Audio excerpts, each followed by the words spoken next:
Jonah found out differently. Yeah, he did. Come on. God asked Jonah 3 questions in that book. 2 of those have no response. He ignored God. Okay? So arguing would be a step up.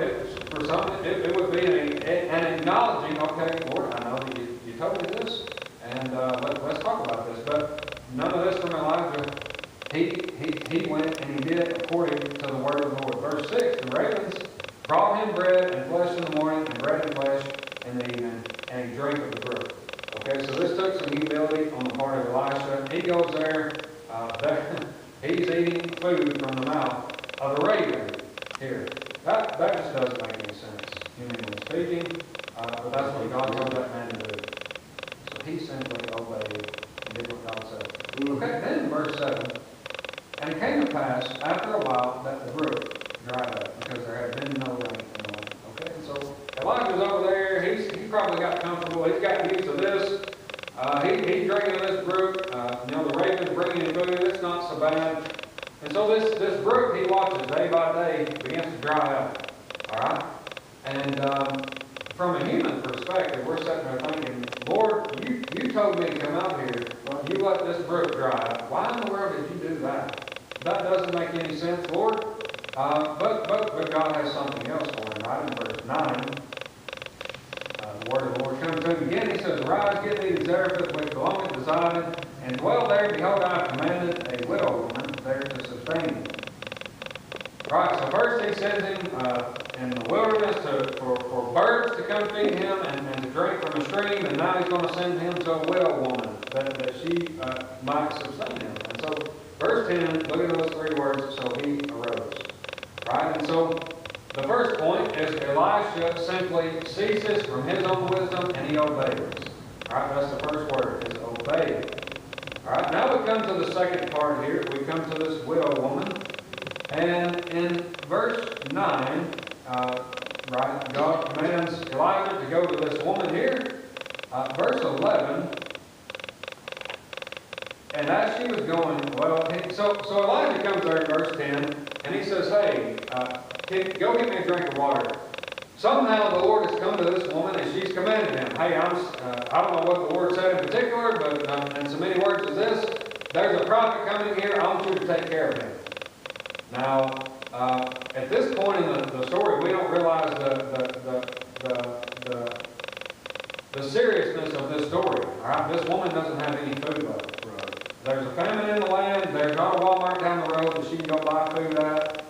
This is a very, very serious deal here. So Elijah shows up and he says, hey, go get me a drink of water. Okay, so as she's going to do that, he says, hey, by the way, give me something to eat while you're doing that. And she's like, Elijah, I don't have any food. She says, I'm out here gathering sticks right now. I'm going back in here to use what little bit of oil I have in this barrel, what little meal I have. I'm going to cook that. I'm going to prepare it for me and my son. We're going to eat this and we're going to die.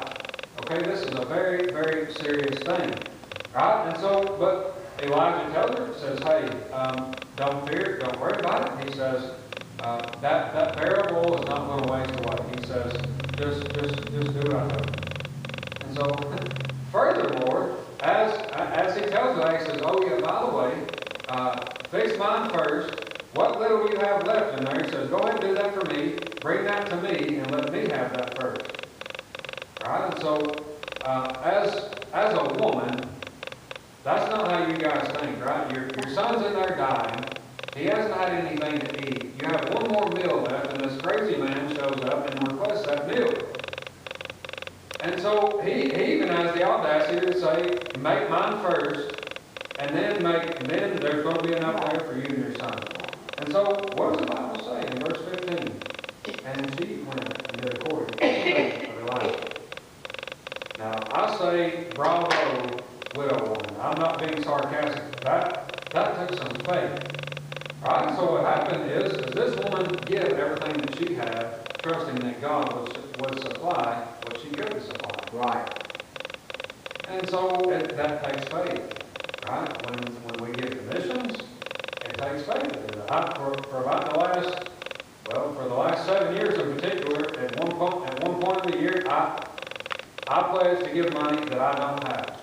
And God has met the need every time. And so That's just simply an illustration. This woman, listen, I'm not over here starving. This woman was. It was to the point where her and her son are fixing to die. And she gives everything that she has, ceases from her own wisdom, from everything that makes sense, and she does what God says to do. And you know, it's a good thing that she does this, because like I said earlier, she can't see down the road. She doesn't understand her needs. God knows what she's going to need more than she does. And she does this. And her son gets sick, right? Her son dies, and what does Elijah do? He resurrects that son. And so this woman ceases from her own wisdom, and she gives what she doesn't have, trusting God to meet the need. All right, so Elijah obeys this widow woman. This widow woman gives everything that she has.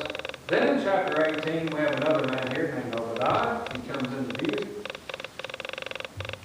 Third guy here, or the third person here that ceases from his own wisdom. Okay, in chapter 18, verse 1, God tells Elijah to go show himself to Ahab. Okay, the same man that wants to kill you. Go show yourself to him. What kind of sense does that make? Well, Elijah simply does what God says. In verse 2, Elijah went and showed himself to Ahab. And there was a sore famine in Samaria. Then we find out this man named Obadiah. And something that's perplexed me a lot of my life, and I don't know that I still understand it all. But Obadiah is here, and he's in Ahab. He's the governor of Ahab's house. Now Ahab is a wicked man, and his wife is probably worse than he is. But Obadiah is here, and he's the governor there. Now the Bible gives you, the Holy Ghost gives you some commentary on this man named Obadiah. The Bible says, now Obadiah feared the Lord greatly, and that's what perplexes me. This man fears the Lord greatly, but yet he's the governor of this wicked man's house. And so Obadiah, he's rising above the culture there. He's not letting the culture of what he's in affect his fear for God. I don't know that there's another statement in the Bible of a man about that. I know in the book of Jonah, you have the sailors there. The Bible said, now they feared the Lord exceeding when they tossed Jonah in, and the storm calms there. But this says that Obadiah fears the Lord greatly here. And so Ahab comes to this man and he says, hey, we've got a serious deal here. We've got to go find some water here for these animals. And so he says, hey, you take half the country, I'm going to take the other half, and we're going to see what we can find. And so, lo and behold, Obadiah is going there, and he meets Elisha. Now, that's not a coincidence. God told Elijah to go meet Ahab. He didn't tell him to go meet Obadiah. But he meets Obadiah first because God has something for Obadiah to do. He's got a test for him. And the Bible says in verse 7 of chapter 18, and as Obadiah was in the way. Now that'd be a good thing for us to do, right? Just be in the way there. Be in the right way, be in the way of God, so that when he's got something for us to do, he's got something for us to accomplish, we're right where we need to be. So Obadiah's in the way there, and he meets Elijah. And so Elijah tells him, says, hey, go tell Ahab that I want to see him. And Obadiah's not, he struggles with this one. He says, what did I ever do to you? He says, did you not hear what I did with the prophets of the Lord? How when Jezebel was going through to kill all of them, that I hid them in the cave by 50s, I fed them and I sustained them? He says, I'm just reading into the story here. This is the way Obadiah's saying. He says, when I go tell Ahab this, he's going to think that I hid you in that cave, and he's going to kill me at that point because he really don't like you, Elijah. He's been looking for you everywhere. He's been going to all these countries. He's been taking pledges of these men, and when they say they haven't found you in the country, he's been taking pledges of them. He's serious about finding you, and he wants to kill you, Elijah. And then he says, beyond all that, he says, we all know how this works, Elijah. When I go tell Ahab that you're here, God's going to take you up somewhere, and he's going to transport you somewhere else, and Ahab's going to come here, and he's going to get mad, and he's going to kill me. Elijah, this doesn't make any sense. Why would you want me to do this? Then in verse 16 of chapter 18, and verse 15, Elijah gives him a promise, right? He says, I will surely show myself unto him today. You know, it kind of reminds me of a promise that we've been given. Lo, I'm with you always, even till the end of the world, right? But we have the promise of the exceeding precious promises that God has given us. And so Obadiah goes on a promise, and he does what he is told to do.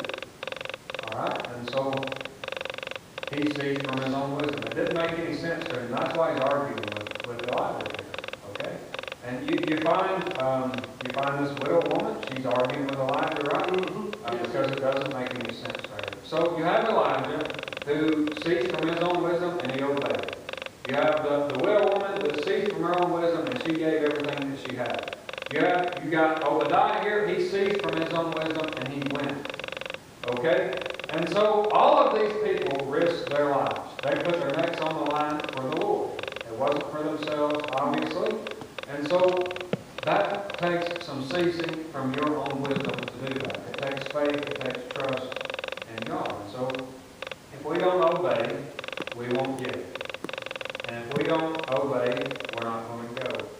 And so Pastor talked about there's people here in your area that are not saved. There's people here that need to hear the gospel. You know, we talk about that word, the Great Commission. Sometimes, and I don't know if you guys have this in your mind, but sometimes we think, well, that's getting on a plane, that's going to a foreign land, that's propagating the gospel, in China or somewhere. But when you study that word commission, it simply means a joint sending of Bible. That's right. And so then when we talk about that, we've got to find out what the word abroad means. Okay? And that simply means outside the walls of a home.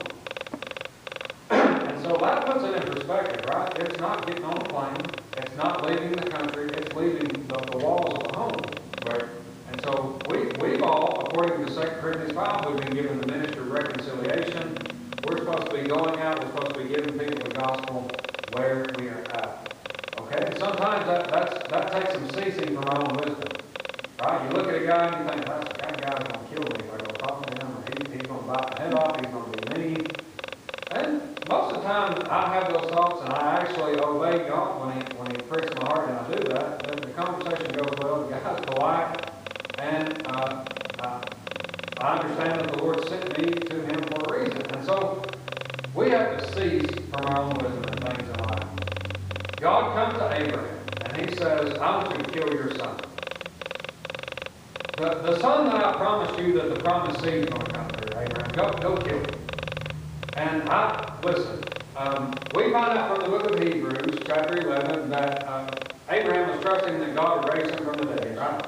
But I'm not so sure that Abraham come to that conclusion before the next morning. Because I'm just trying to think of this in my own mind. I would be arguing with God. Lord, you told me he's going to be the promised seed, and you want me to kill him? Yeah. What kind of sense does that make? Well, somewhere along the way, Abraham ceased from his own wisdom. He took Isaac up there, laid him on the altar. He's fixing to kill him. Of course, we all know the story. God told him not to. And Abraham ceased from his own wisdom, and he did what God told him to do. And so there's so many illustrations throughout the Bible there that we could give. Gideon ceases from his own wisdom. You got 22,000 men. The Lord says you got too many. Go over there and tell them, the ones that are scared, go home. Right? When it was down to 10,000. Then he goes and he tells them, I forget exactly how it is, whoever drinks a certain way, that's the ones that you need. And so then it's left for 300. And in the human brain, that doesn't make any sense. Right. And so the message is simply this. We don't have to make sense out of everything that God tells us to do. Matter of fact, that's why it takes faith, because God doesn't give you all the particulars. That's right. That's right, brother. He told Abraham to leave, and the Bible says Abraham had no clue where he was going. Yeah. And so, many times in our lives, God's going to ask us to do things, and it's going to require faith. It's going to require us to see some wrong wisdom. It doesn't have to make sense. We just have to simply trust what God tells us to do. And we have to obey, we have to give, and we have to go. And most times I have trouble with that first one. I can't even really get past that first one, right? And so we've got to cease from our own wisdom and do what God says. And if we'll do that, God will do what we can. Just like He did for every one of these people. He preserved the life of Elijah. He preserved the life of the widow woman and her son. He preserved the life of Obadiah because they simply ceased from their own wisdom. They trust what God said to do, and they did it.